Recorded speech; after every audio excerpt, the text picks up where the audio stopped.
Pronto, filha?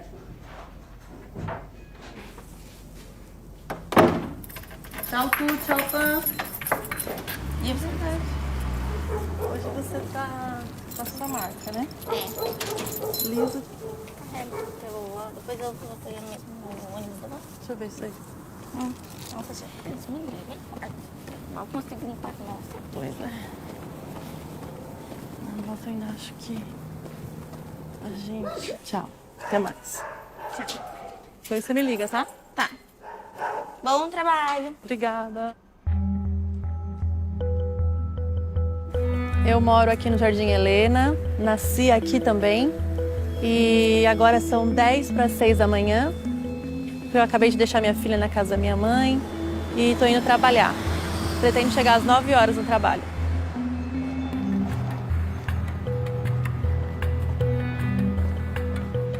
Eu vou pegar um ônibus agora até a estação Itaim.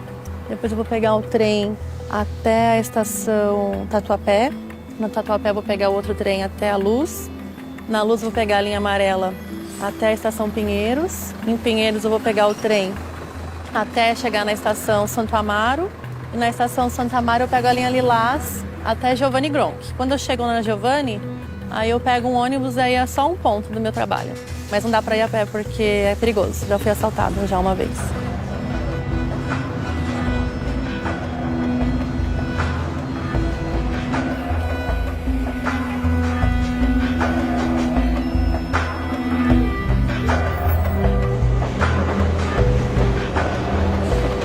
Eu sou analista de sistemas e eu trabalho com uma processadora de cartões. Eu trabalho já há 10 anos nessa empresa. Eu encontro emprego, mas o emprego que eu encontro aqui não tem nada a ver com a minha área. Seria para trabalhar em escola, em lojinha, então não é fácil. Para minha área, mesmo Zona Sul, ou se fosse para Alphaville, que daí seria muito mais difícil eu chegar. Então, por enquanto, é a melhor opção para mim.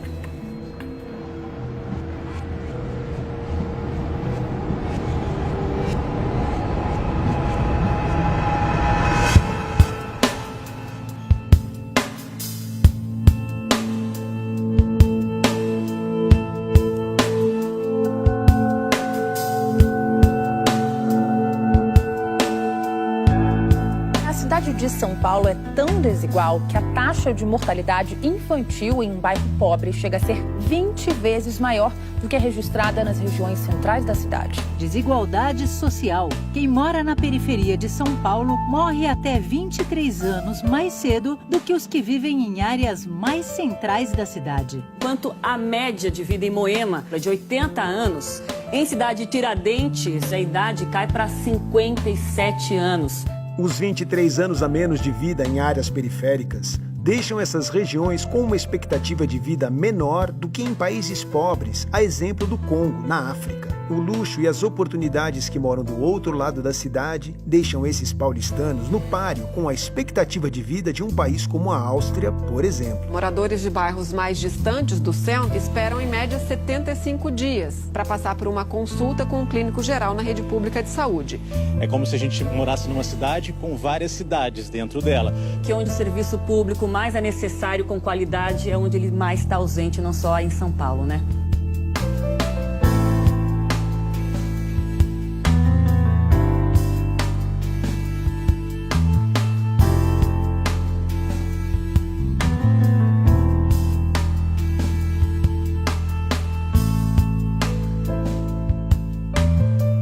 São Paulo não é muito diferente de outras grandes cidades. Então você tem uma grande concentração de empregos na região central, no centro expandido de São Paulo. Então as pessoas da periferia ficam, de fato, prejudicadas com um acesso muito mais baixo àquelas oportunidades.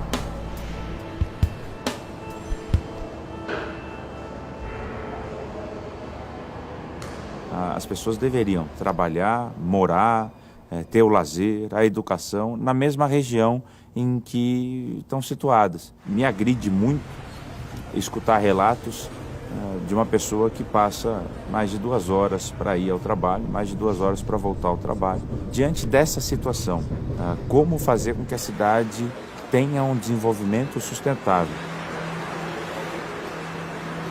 Você obriga que aí 2/3 da população de São Paulo tenham que viajar 2 horas, 3 horas por dia, ida e volta, de casa para o trabalho. Enquanto você não permite que nas áreas que têm não só a melhor infraestrutura, mas as áreas que têm 70% dos empregos, que é o centro expandido, mora pouca gente.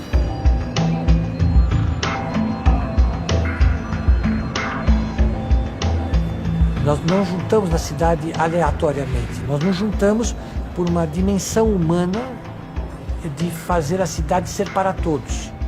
Mas, infelizmente, as cidades latino-americanas, elas caminharam por outro caminho, um caminho perverso. Então, a cidade fica sendo realmente de exclusão e gerou essa esquizofrenia que eu digo. Então, a cidade se transformou entre cidade central e cidade periférica. A separação não é só física e econômica, ela é uma separação muito maior, uma separação cultural, ideológica. E aí nós fizemos uma cidade triste. A verdade é isso.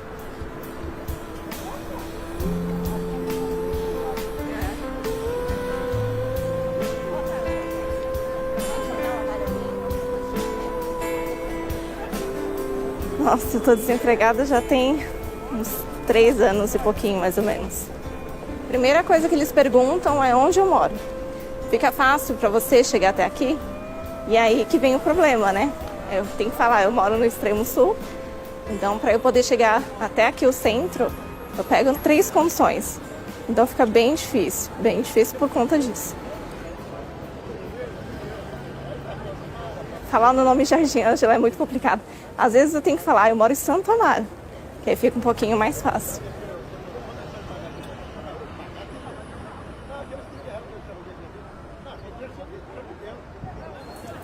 Dá um desânimo muito grande, muito grande.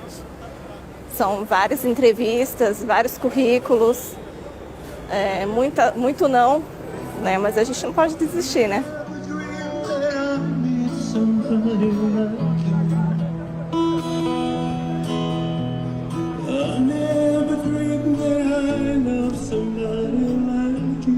É impossível o Estado dar conta de levar para todos, se a cidade for muito horizontal, água, esgoto, eletricidade, sistema de transporte. É inviável. São Paulo ela precisaria se parar de esparramar, ela precisaria se conter e começar a se adensar, para que ela possa ter uma possibilidade real de chegarmos com essa infraestrutura. Se a gente construísse cidades que fossem mais compactas, que fossem menos espalhadas, o custo de provisão dessa infraestrutura muito menor. A ONU, através da Unesco, já define há algum tempo que uma densidade ideal é de 400 habitantes por hectare. Até 600 é aceitável, né? Em São Paulo temos a densidade média de 125 habitantes por hectare, muito baixa. O que isso significa? Que o custo de infraestrutura é muito alto. E quando a ONU e a Unesco chegam nesse valor de 400, é que há um equilíbrio entre qualidade e desempenho dos equipamentos urbanos. Parar de expandir a cidade em direção à periferia e horizontal, invadindo áreas verdes, invadindo nascentes, mananciais, e concentrar a moradia onde tinha infraestrutura adequada, ociosa, onde tinha transporte mais denso e retomar uma convivência policlassista na cidade. Era um conceito que na Europa eles falavam, em 2005, 2006, de cidade compacta. Esse conceito foi muito mal recebido. Mas você quer adensar a cidade? Você quer verticalizar a cidade? Você está trabalhando para a indústria da construção civil? Mas não tem nada a ver com a indústria da construção civil. Isso é uma questão do século XXI. É científico, é politicamente justo. Nós temos um centro expandido para poucos, 2 milhões de habitantes, classe média alta e classe alta, e nós empurramos não só os mais pobres, até a classe média baixa, para cada vez mais longe. Então, em vez de adensar, você espraiou. Quem é mais afetado pelo espraiamento é o mais pobre. Ou seja, ao contrário do que o olho nu pode acreditar, as áreas mais densas de São Paulo estão na periferia. É literalmente o oposto de Nova York, né? Nova York você é muito rico e você quer sossego, você vai para os Hamptons. E aí o ônus quer ir ao Lincoln Center, quer ver uma exposição, quer ir ao MoMA, vai viajar 1 hora, 1h30. Aqui não, aqui a nossa elite quer estar perto de tudo sem compartilhar esse espaço. É uma relação parasitária. Eu quero ter a cidade à mão, mas sem dividir, sem compartilhar os problemas.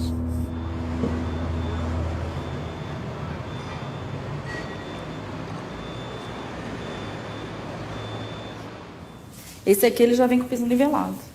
Ó. Tá. O metrô tá ali na esquina. Ah, que ótimo. Ali? É. Aqui parece bem mais seguro, né?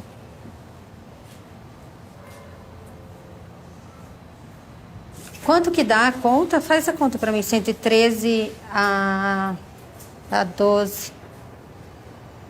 Peraí. 1.300. 1.300 alguma coisa. É bem mais caro que aquele. É.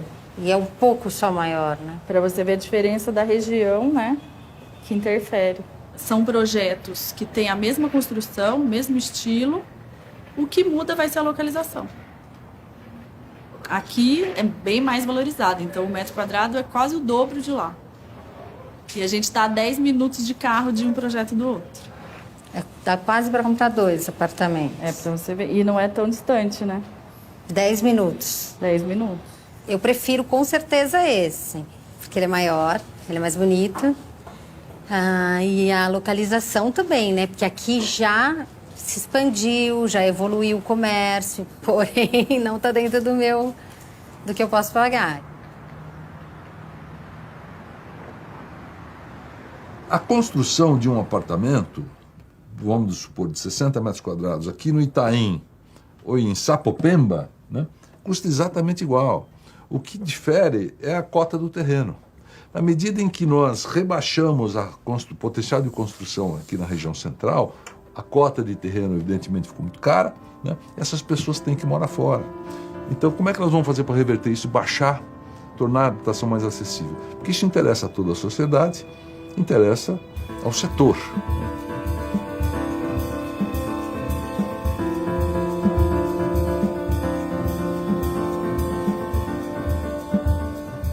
A cidade intramuros, aquela o centro expandido, chamado assim, que é muito grande, hein? Ela tem 250 quilômetros quadrados, é 4,5 vezes o tamanho de Manhattan e 2,5 vezes o tamanho de Paris. Ou seja, é uma cidade generosa, é uma região generosa. Essa região perdeu 400 mil habitantes. Isso é cruel, isso é inadmissível. São Paulo perdeu 400 mil habitantes em 30 anos. Né? Por que isso aconteceu? Porque a casa aqui ficou muito cara. Se essa São Paulo tradicional tiver a mesma densidade da São Paulo extramuros, cabe 1.100.000 pessoas aqui. Aqui a densidade tem que ser maior que a periferia. Porque aqui é onde está o trabalho, aqui é onde está o transporte, aqui é onde está a saúde. Quando nós fomos analisar a classe média, dos 7 milhões de habitantes que São Paulo tem de classe média, dos 7 milhões, apenas 2 milhões hoje moram na cidade de Intramuros. 5 milhões estão morando na periferia. Então, nós criamos 17 bairros hiperdensos, todos na franja da cidade, todos, que não tem nenhuma infraestrutura urbana, não há plano diretor, não há taxa de permeabilidade, não há recursos obrigatórios, não há áreas verdes, não há coisa nenhuma, né? Isso nós ignoramos, quer dizer, não podemos viver com isso, mantendo a vitrine aqui, o nosso stand de venda, dizendo que está tudo bem. Isso aqui é uma ficção.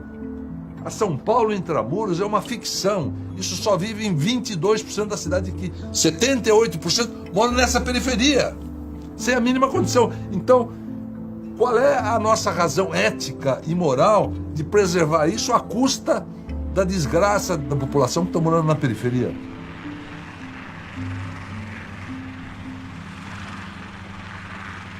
São Paulo tem muito lugar para morar. Se você pegar o correr das linhas de trem, linhas de metrô, grandes avenidas, existe muita área vazia que dá para você verticalizar, você fazer prédio a preço popular, verticalizar, levar a população para morar ali.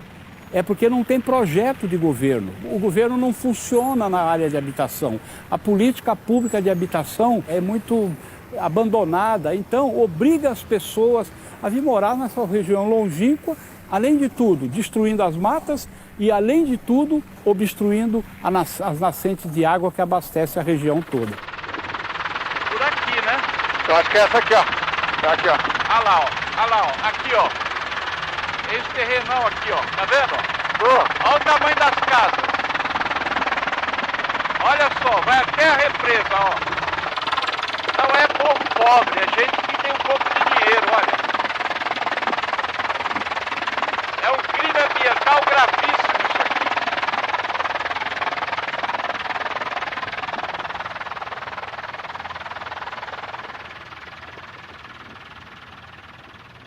Esse movimento de ocupação da periferia de forma desordenada e ilegal, isso foi um processo que já vem há quase 30 anos. Agora que a última fronteira que sobrou é Parelheiros. Mas isso aconteceu na Zona Leste, aconteceu na Zona Norte, aconteceu na Zona Oeste, e eram loteadores clandestinos, eram movimentos políticos populares, muitos partidos políticos, sejam de esquerda ou de direita, apoiaram esse tipo de ocupação durante muito tempo.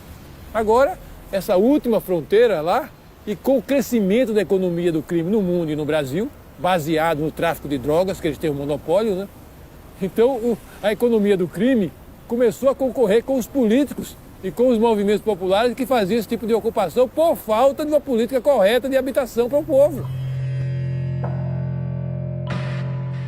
Os terrenos protegidos por leis ambientais que foram parar nas mãos do crime organizado. Áreas de mananciais foram ocupadas pelo crime organizado, ameaçando o abastecimento de água de mais de 6 milhões de pessoas, na maior zona metropolitana do país.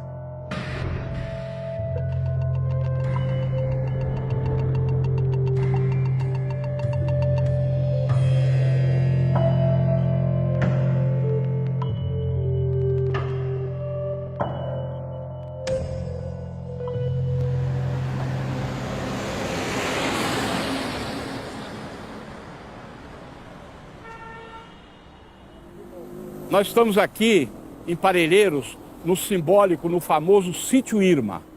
Atrás desses muros, 140 mil metros quadrados de área de manancial, com um pequeno pasto, grande parte de Mata Atlântica e 2 nascentes grandes. Esse sítio foi vendido pelo seu dono para um grupo criminoso organizado que derrubou a mata, loteou a área em cerca de 1000 lotes e estão vendendo tudo ilegalmente, tudo feito ilegalmente. Então aqui é um exemplo muito simbólico da destruição, da devastação da Mata Atlântica, da região sul, da região de mananciais de São Paulo. A propaganda é aberta, ó. Isso aqui é venda em outro local. Tudo clandestino.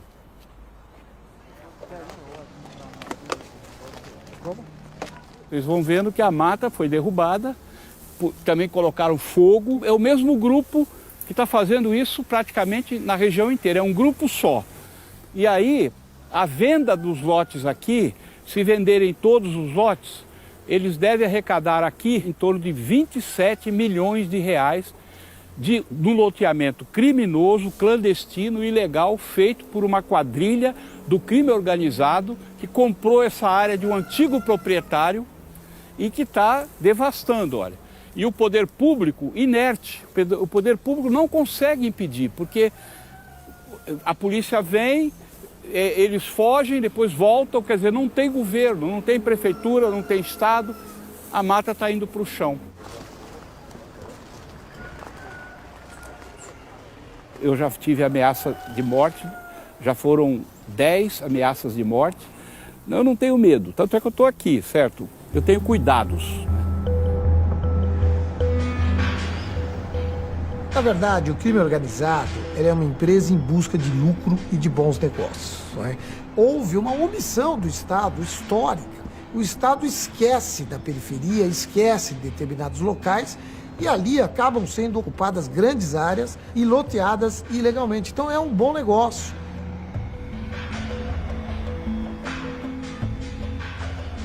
Há também a lesão ao patrimônio daqueles adquirentes que são iludidos, né, imaginando que estão adquirindo algo lícito, quando na verdade é ilícito. Então eles estão sendo ludibriados. Então tem muitos crimes envolvidos, muitos ilícitos nesse contexto. Então é um desafio de recolocar essas pessoas e fazer justiça.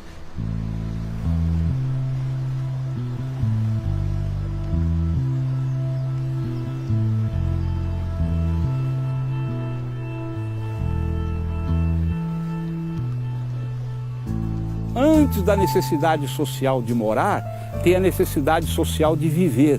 E sem água ninguém vive. É isso que eu prego para todo lado. E o governo tem que tomar uma atitude. Tem que ver uma política habitacional para as pessoas que precisam morar. Tem que tomar vergonha na cara e oferecer casa a preço condizente para o povo. O povo está pagando. Só que em vez de pagar uma escritura dele, está pagando para o crime organizado fazer esse crime ambiental aqui. Então é uma lógica perversa. É a mata e é a produção de água para 4 milhões de pessoas da Zona Sul de São Paulo.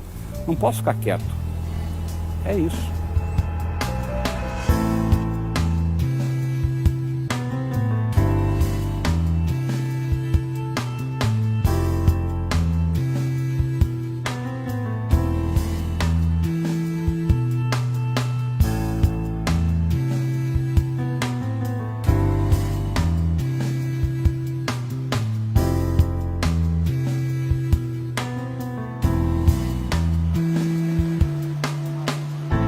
A gente ganhou, de fato, o nome Parque dos Búfalos, né?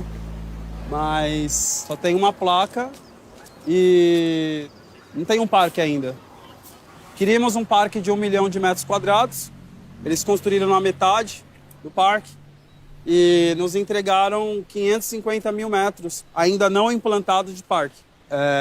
Ao todo, são 4 anos, né, esperando esse parque acontecer. Construíram 193 prédios em área de manancial, em cima de 19 nascentes, Mata Atlântica. Então você tem aí um monte de gente amontoada, sem espaço de lazer, sem educação. Nós não temos uma casa de cultura na região. Ou seja, é um depósito de gente.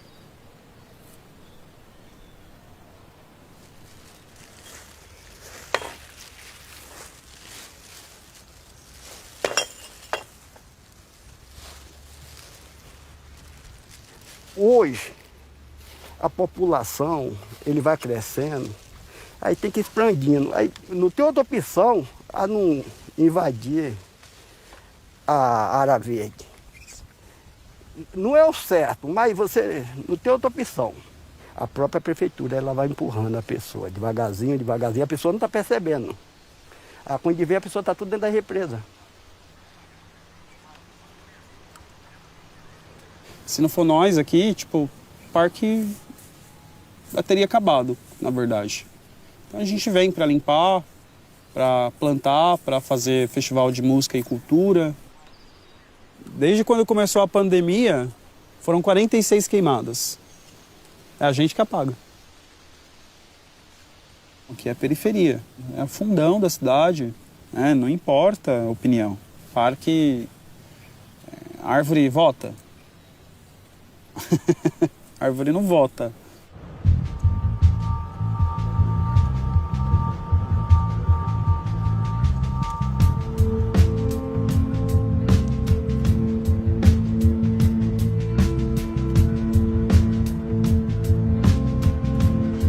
Eis aqui o futuro Parque Augusta.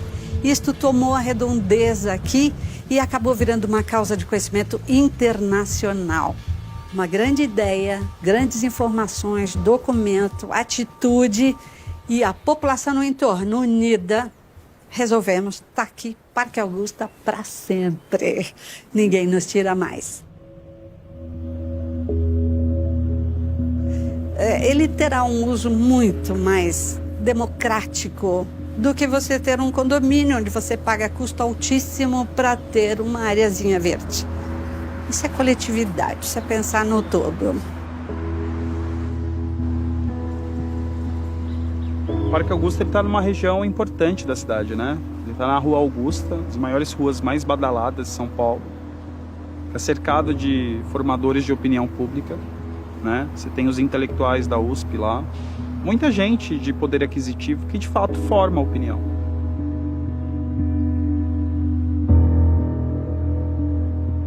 Você mobilizou prefeitos, no plural, você mobilizou a Câmara Municipal, as incorporadoras que eram donas do terreno, para fazer um parque numa área que, num raio de 2 quilômetros, tem Praça Buenos Aires, Praça Roosevelt, Parque Trianon, Parque Mário Covas e por aí vai.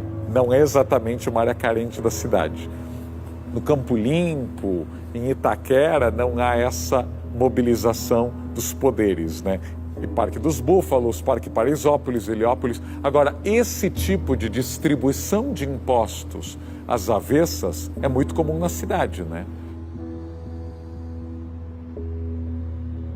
O Parque Augusta é uma necessidade para a região central de São Paulo, como os outros parques, porque no Parque dos Búfalos, o modelo antigo de levar a população pobre para a periferia e para cima das represas foi o que foi adotado.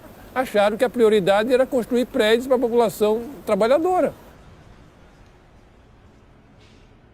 No Brasil, a política habitacional é uma política que tenta resolver um problema de moradia e não um problema de cidade. Quer dizer, o histórico de políticas habitacionais que a gente tem feito desde os anos 70 é fazer construção de habitações, de conjuntos habitacionais em larga escala em áreas de periferia onde o terreno é mais barato para construir.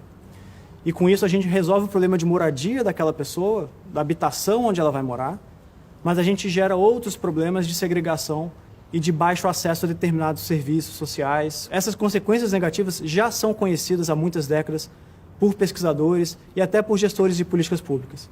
O grande enigma é por que a gente não consegue mudar.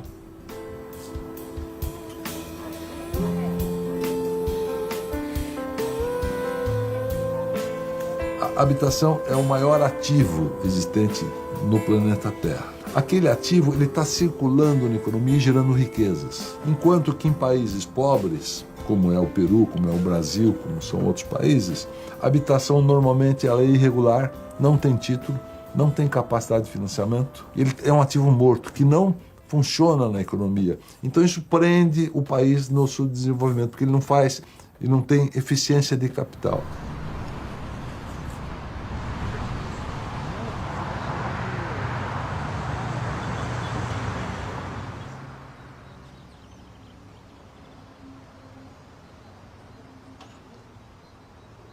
O bairro aqui onde nós moramos é Alto de Pinheiros. Compramos terreno na ocasião e depois construímos. E uma ocasião eu resolvi vender. Achei que ia dar muito trabalho, que ia ficar muito grande, e resolvi vender. Tinha muito imóvel para vender e dificultou. E uma outra vez também acho que era questão de preço, porque é aquilo que eu sempre digo, quem vende, para quem vende tem um valor, para quem compra tem outro, né? Então quem vende sabe o valor que tem e às vezes quem vai comprar não conhece esse valor. Então não deu muito certo e acabei não vendendo e aí resolvi na época não vender, mas foram 2 tentativas.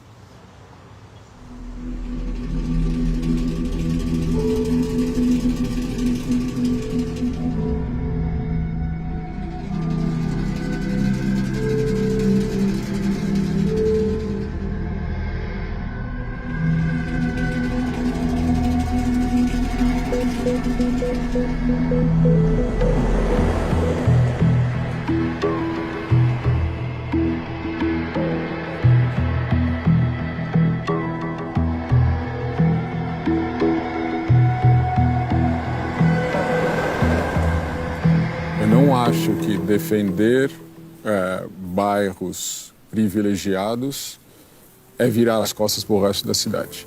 Eu acho que é simplificar demais a conversa.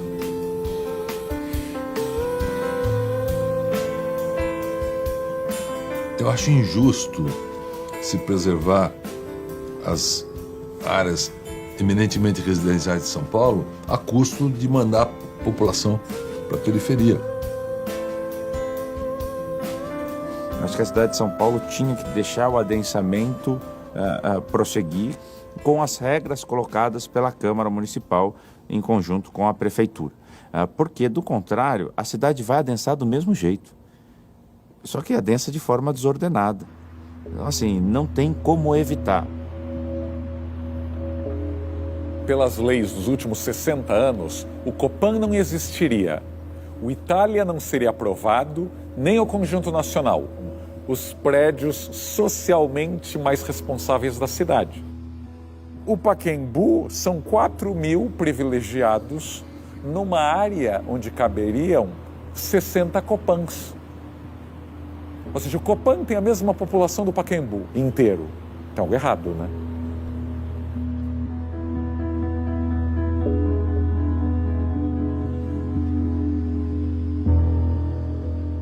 Uma casa gasta muito mais energia do que um prédio. Daí esse negócio é intrigante, quer dizer, ecologicamente é muito melhor que o planeta tenha arranha-céus do que tenha casas.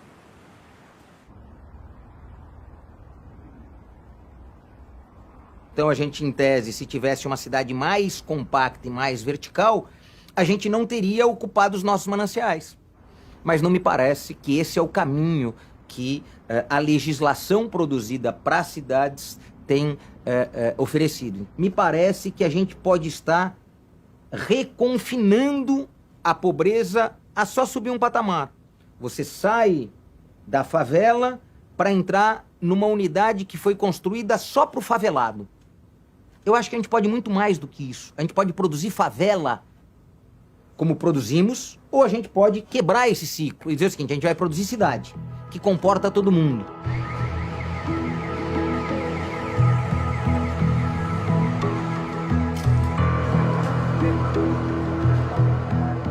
Para resgatar o centro, não é polícia, não é lavar a rua, é sim trazer famílias de volta para o centro, que elas vão gerar a nova economia 24 horas de um centro tão vibrante como a gente tem.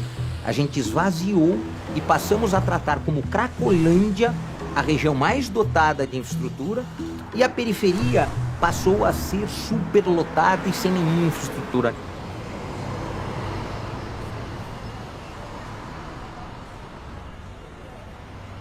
Eles punham as pessoas para morar a 70 quilômetros da cidade, depois faziam um transporte que custa $1 milhão um metro linear, para buscar a pessoa toda manhã e trazer de volta. Eu acho que no futuro eles vão olhar e pensar que a gente não batia muito bem, não tinha o raciocínio claro.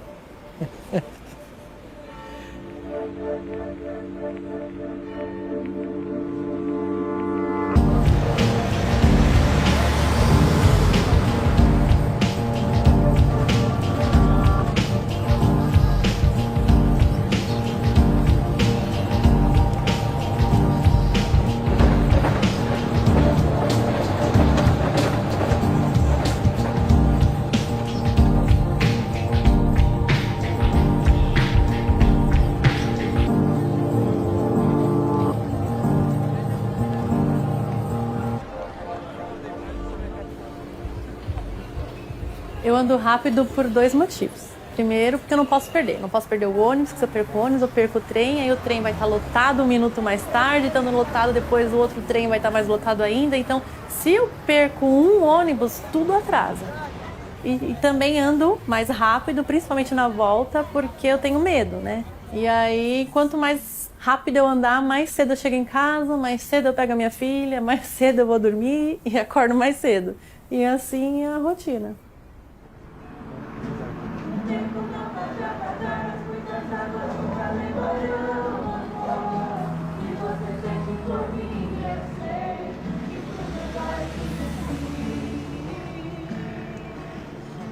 Lisa! Vamos, filha. Esqueceu nada? Mochila? Eu me sinto exausta, cansada, não dá vontade de fazer nada, de assistir TV, de lavar louça, de fazer comida, dá vontade só de chegar e dormir. Eu chego bem cansada. Aí todo dia tem aquela reflexão, né? Tá valendo a pena você fazer isso tudo, né?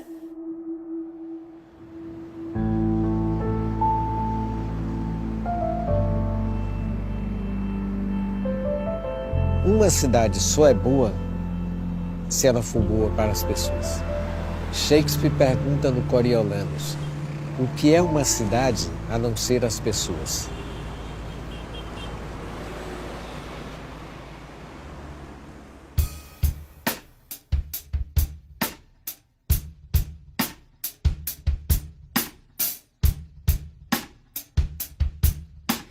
Não existe amor em SP, um labirinto místico, onde os grafites gritam, não dá pra descrever numa linda frase de um postal tão doce, cuidado com doce. São Paulo é um buquê, porque são flores mortas num lindo arranjo, arranjo lindo feito pra você. Não existe amor em SP, os bares estão cheios de almas tão vazias, a ganância vibra, a vaidade excita. Devolva minha vida e morra afogada em seu próprio mar de fel. Aqui ninguém vai pro céu.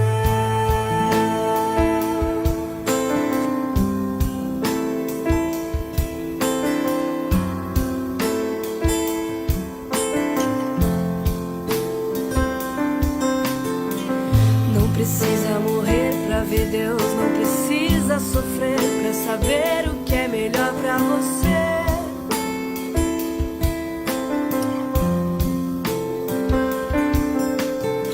Encontro duas nuvens em cada escombro, em cada esquina. Me dê um gole de vida.